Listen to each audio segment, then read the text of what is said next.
So on behalf of State Superintendent Joy Hoffmeister, welcome to the Title III Consortium Packet webinar. And I am going to share my screen here because I have a PowerPoint prepared. And it says, Gary is telling me the host has disabled screen sharing. Is that you? Get it now. Okay, got it.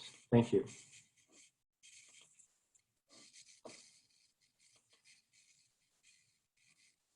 Oh, there we go. And it's still a little clunky. I have to move my strip here with all the pictures in it to the right of the screen. Okay, so we need to talk about the FY21 Title III Consortium packet and have some good news just off the bat, and that is that it has not changed from last year. So if you did it last year, it will all be very familiar. The only changes are the dates and our dynamic new logo at the top. If you did not do it last year, then the other little bit of good news is that it's a pretty straightforward process. So here we've got part of the dynamic new logo. We have a new webinar formatting package, which has a second title page in it for some reason. And then we'll start off with just a word about why this might be of interest to some people. And that goes, at the root, it's how Title III Part A allocations are formulated. So Title III allocations, the EL allocations, are based on the previous fiscal year's October 1 count. So the FY21 allocations will be based on the October 1, 2019 counts that were handed in.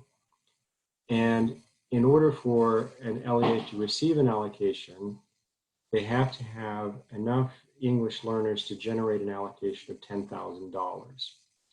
And this is the kind of tricky thing about that is that the per pupil amount varies from year to year because it's calculated on a state level on a different timeline than our numbers. So each year we get a lump amount of money, which is then divided by the number of students and so on. So the per pupil amount is going to change. So I can't tell you exactly how many students you need to have to reach that $10,000 threshold. Over the past few years, it's been between 120 and 150 students, more or less. So anyhow, you need a critical mass of students to generate an allocation. And that would leave out a lot of districts in Oklahoma because we have a lot of small districts. So the good thing is, if you don't have that number of students to reach $10,000 threshold, you can join together and form a consortium with other districts, and we take then the combined count of the consortium to see if you reach $10,000 threshold or not. So if you combine with 3 or 4 other districts, and together you have that critical mass of students, then together you can get a Title III allocation, which will be then at least $10,000. So you form the consortium, and those LEAs that combine together to form a consortium decide who is going to be the lead fiscal agent, which is the district that's going to basically take on more responsibilities. They're going to manage the allocation and manage the spending across the member LEAs. So what this looks like then, when you go into GMS, once the grant's been awarded, it will appear in GMS in the Allocations tab, in the Allocations tab when you first open up the consolidated application. And for the lead fiscal agent, it'll look like you have an allocation there. For the members of the consortium, the number will be in blue, and that's a link to the allocation in the lead the lead LEA's application. So basically, the allocation looks more or less normal. If you're a member LEA in the consortium, that will be, the figure will be in blue rather than in black, and it will link to your lead's application. Okay, then some requirements. Beginning 2 years ago, with 2018-2019 school year, we started requiring that the Board of Education, the local boards of education, approve participation in Title III consortiums. So in addition to what we required before, which was a carryover amount for each member district and a signature from the superintendent, we also need a completed Board of Education approval form. And there are two separate forms. There's the Board of Education approval form for the lead fiscal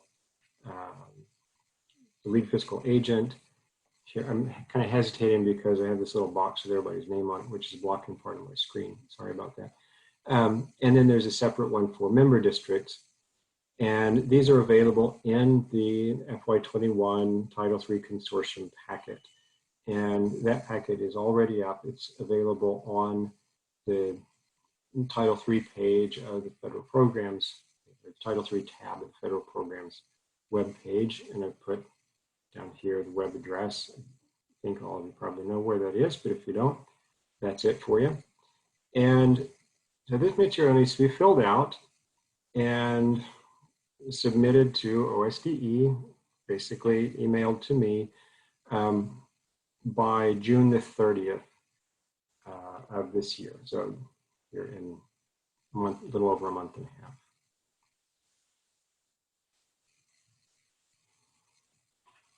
Okay, so for the lead fiscal agent, you have a little bit more responsibility than the others. So if you're the lead agent, you're responsible for filling out the Title III Consortium packet and sending it to the Office of Federal Programs by June 30th. And you can send that to me at my email address there, thomas.kirk@sde.ok.gov.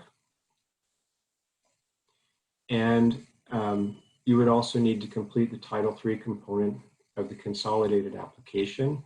So if you're the lead fiscal agent, in the application, you fill out the Title III page as if all of these funds were yours.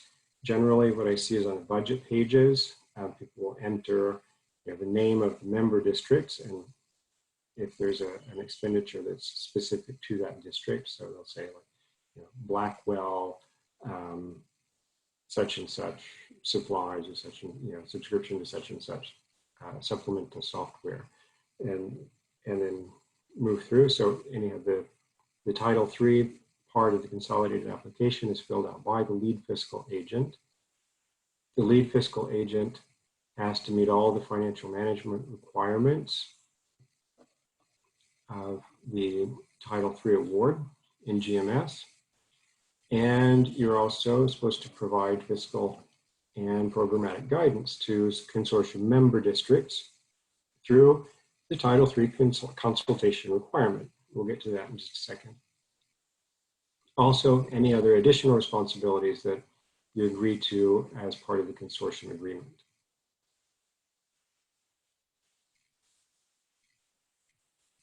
Okay, so Title III consultation. The lead fiscal agent is responsible for conducting a Title III consultation meeting with the EL leadership of member LEAs. So when you have this meeting, this should happen within the first 30 days of the school year. And you need to outline the three main requirements, the statutory requirements of Title III program. So that is program improvement, professional development, parent-family engagement. We'll come to these in just a minute. And also to assist LEAs in creating a local language instruction education plan, LIEP, that satisfies the requirements of Title III program. Okay, the LIEP is embedded in the consolidated application. There's a form with some fillable boxes to be filled in. And the Title III coordinator in the Office of Federal Programs should be invited to attend each consultation meeting. Okay, again, that's me. So I would like to be at least invited to your meetings so I don't feel too lonely. There's more to it than that, but please invite me. I would try to attend all of those that I can. I usually am not able to go to all of them. Now in the days of Zoom, I might actually be able to sit in on a few more than I have in the past. Okay, those program requirements then mentioned before. ESSA, the Every Student Succeeds Act, mandates that Title III Part A EL funds be used to supplement 3 EL-specific requirements.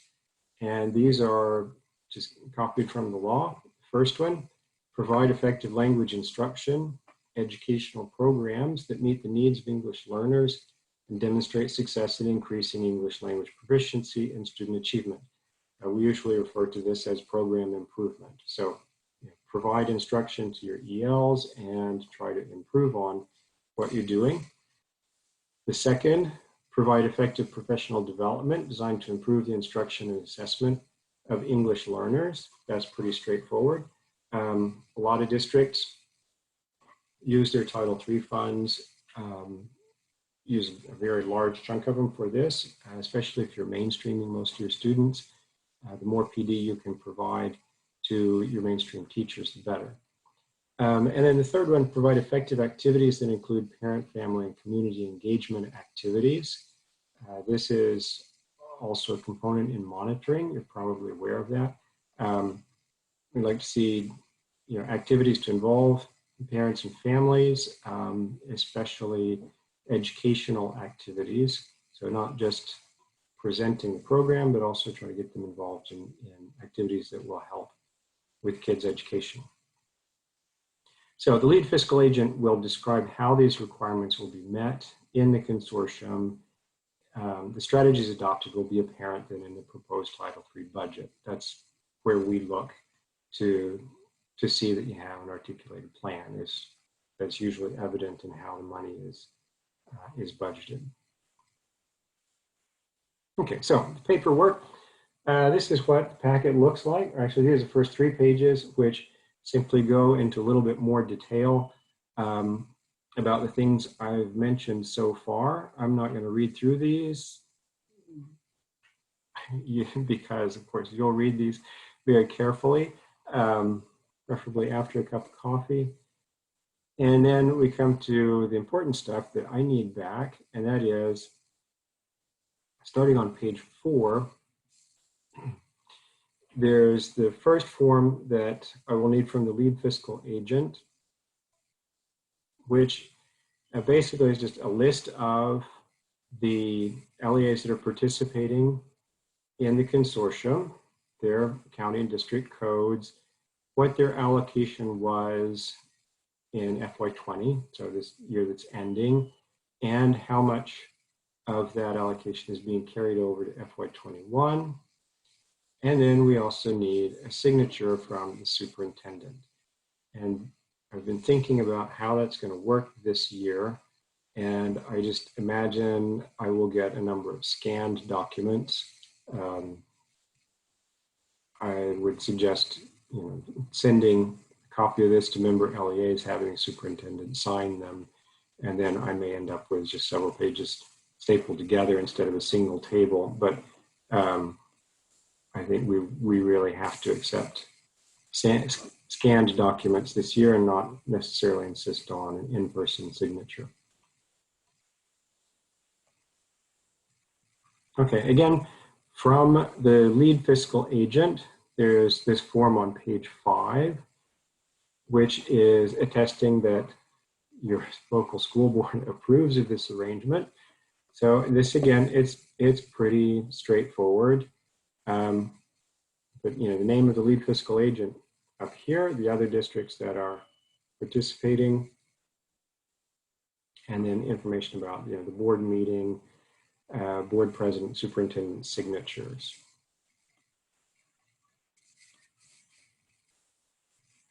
Okay, for member LEAs, then there's this page here on page 6.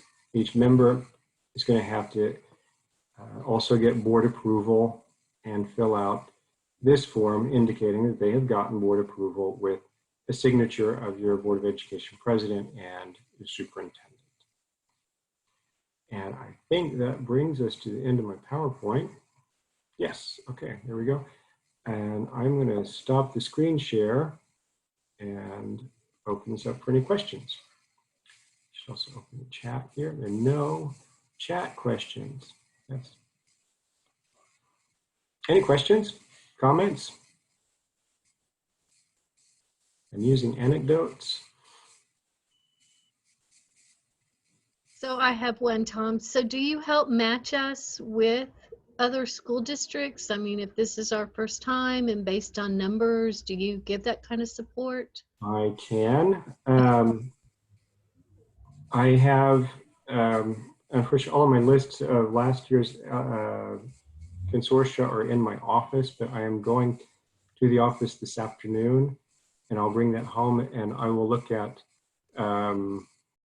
who, we try to make fairly geographically compact groups, and I'll look at who's in your area that might be interested.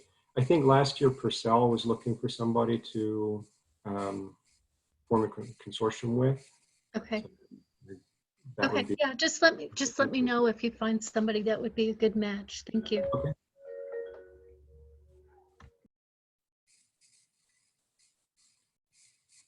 Anybody else?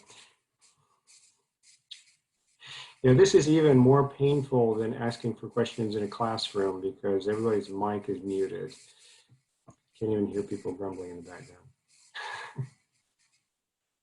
Okay, if there are no questions, this will be posted on our website probably by Monday. So it'll be there for reference with the PowerPoint. And if you have any questions, please let me know. I sometimes get messages that are left on my office phone. The most effective way to reach me, though, clearly is by email. And that's thomas.kirk@sde.ok.gov. And thank you all for being here.